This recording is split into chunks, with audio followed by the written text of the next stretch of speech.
Hello friends, kajals kitchen में आपका स्वागत है। आज हम बनाने जा रहे हैं पंजाबी आम का अचार, पंजाबी मैंगो पिकल रेसिपी। और यह जो रेसिपी है ये मेरे दादाजी की रेसिपी है। इसी रेसिपी से मेरे दादाजी बनाया करते थे और यही रेसिपी मैंने फॉलो की है। इससे हमारा आम का अचार कम से कम 1-2 साल चलता है, ख़राब नहीं होता है और बहुत ही स्वादिष्ट बनता है। तो चलो हम रेसिपी की ओर आगे बढ़ते हैं। ये मैंने लिए अंबियाँ आम लिया है, इसे पहले से ही काट लिया था और इसे मैंने रात को जो है सुखा लिया था कमरे में धोकर, और जिससे ये पूरी अच्छी तरह से ड्राई हो गई हैं, सूख गई हैं। तो हमें जब भी आम का अचार डालना है पहले इसे अच्छे से सूखने देना है, नहीं तो कई जने कहते हैं कि हमारा आम का अचार जल्दी ख़राब हो जाता है। वो इसीलिए हो जाता है जब आम के अचार में थोड़ा सा भी पानी रह जाता है तो इससे हमारा अचार जल्दी ख़राब हो जाता है। इसीलिए हमें आम के ये अंबियों को यानी कि इसको रो मैंगो को पहले ही धोकर सुखा लेना है। अभी हम इसके लेंगे मसाले में मैंने ये लिया है मेथी दाना, ये मैंने लिया है 4 टेबलस्पून। यहाँ पे हम लेंगे सौंफ, ये मैंने लिया है 6 टेबलस्पून। और ये मैंने लिया है कलौंजी जिसे नाइजेला सीड्स भी कहते हैं, ये मैंने लिया 3 टेबलस्पून। तो हमें तीनों मसाले, ये मेन इंग्रेडिएंट्स होते हैं, इसके मेन मसाले होते हैं। तो अभी हम इसके अंदर ये डाल देंगे। सबसे पहले हम सौंफ डाल देंगे, फिर हम मेथी दाना डाल देंगे और उसके बाद हम डाल देंगे नाइजेला सीड्स, कलौंजी। और आम के अचार को फ्रेंड्स आप पराठे के साथ और राजमा चावल के साथ, चने चावल के साथ, बच्चों को टिफ़िन में भी दे सकते हैं। और यह रेसिपी से अचार बहुत ही यम्मी बनता है, आप यह रेसिपी ज़रूर ट्राई करना। और ये मैंने लिया है नमक जो मैंने लिया है वो हाफ़ कप से थोड़ा सा ज़्यादा लिया है, और आप बाद में टेस्ट करके देख लेना, जैसे आपको लगे आप इससे कम या ज़्यादा कर सकते हैं। अभी हम लेंगे टर्मरिक पाउडर यानी हल्दी, ये मैंने ली है हाफ़ कप और इसे जो है हाफ़ कप ले लेना है। ये मैंने हाफ़ कप ले ली है। अभी हम इसमें ऐड करेंगे रेड चिली पाउडर यानी लाल मिर्च को भी आप कम या ज़्यादा कर सकते हैं, किसी को मिर्ची ज़्यादा पसंद नहीं होती है। और ये भी आप अपने टेस्ट के अकॉर्डिंग ले लीजिए, मैंने हाफ़ कप ही ली है। अभी हम क्या करेंगे, हमारे जो मेन मसाले हैं बस यही हैं, इसमें हम कोई और मसालों का यूज़ नहीं करने वाले हैं। अभी हम इसे अच्छे से मिक्स कर लेंगे, दोनों हाथों से हमें अच्छे से हिलाते हुए इसे मिक्स कर लेना है। फ्रेंड्स, आप जब भी इसे मिक्स करें अपने हैंड्स के साथ ही करें, कड़छी या स्पून के साथ मत करें, इससे हमारे मसाले अच्छे से मिक्स नहीं हो पाएंगे। इसीलिए आप इसे अच्छे से अपने हैंड्स के साथ ही मिक्स कर लिए। अभी हम इसके अंदर ऐड करेंगे 2 टेबलस्पून नमक, हमें और ऐड करना है। और अभी हम लेंगे मस्टर्ड ऑयल यानी सरसों का ऑयल।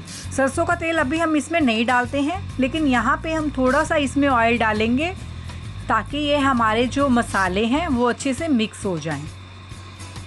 हमें इसमें तेल यूज़ करना है, ये मैंने फॉर्च्यून तेल लिया है, आप कोई भी ब्रांड का तेल ले सकते हैं। ये मैंने इसमें हाफ़ कप ही ऑयल डाला है, ज़्यादा नहीं डाला है। अभी हम इसे अच्छे से मिक्स कर लेंगे। हमने इसे दोनों हाथों से अच्छे से मिक्स कर लेना है ताकि ये मसाला जो है सभी रो मैंगोज़ पर, सभी अंबियों पर अच्छे से लग जाए।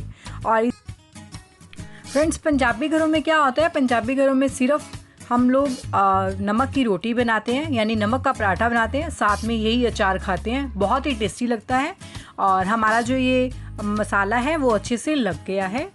अभी हमें इसे क्या करना है, अभी हम इसे किसी कॉटन क्लॉथ के साथ, किसी सूती कपड़े के साथ कवर करके धूप में रखना है। हमें इसे कम से कम 2 से 3 दिन रखना है।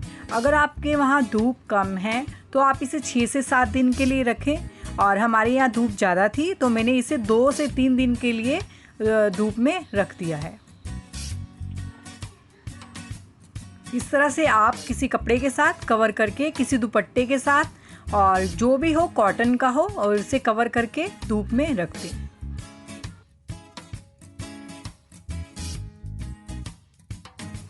ये मैंने धूप में रख दिया है आम का अचार, और अभी मैं इसे 2 से 3 दिन के लिए धूप में ही रखूँगी। और 2 से 3 दिन के बाद हमने इसे ले लिया है।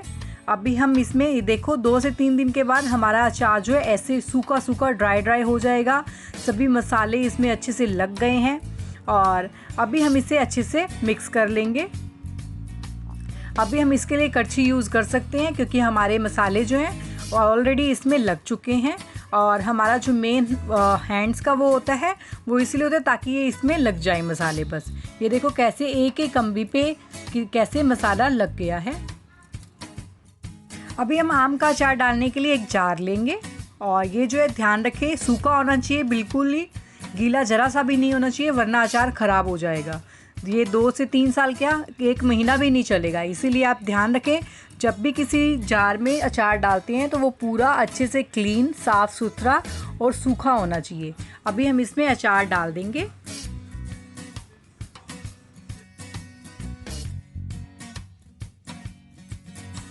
हमने आम का अचार जो है जार में डाल दिया है। अभी हमें इसे काफ़ी लंबे समय तक रखने के लिए इसमें डाल देना मस्टर्ड ऑयल। हम जितना इसमें मस्टर्ड ऑयल, सरसों का तेल भरकर रखेंगे, यानी कि ये पूरा जैसे कि ऑयल में अगर डिप रहेगा हमारा अचार, भरा रहेगा, तो अचार हमारा कभी भी ख़राब नहीं होगा। हमारा अचार इसीलिए ख़राब हो जाता है क्योंकि यह सरसों के तेल में भीगा नहीं रहता है, डिप नहीं रहता है। इसीलिए जब भी आप इसे स्टोर करें इसमें अच्छे से मस्टर्ड ऑयल डाल के और इसे स्टोर करें। फ्रेंड्स, हमारा आम का अचार बनकर बिल्कुल तैयार है और ये मेरे दादाजी की रेसिपी है। तो दादाजी को भी बहुत याद किया जिस दिन मैंने अचार बनाया। तो आप भी ये रेसिपी ज़रूर ट्राई करें और अगर आपको मेरी रेसिपी अच्छी लगी तो प्लीज़ लाइक करें, शेयर करें और मेरे चैनल को सब्सक्राइब करना ना भूलें। Thank you for watching.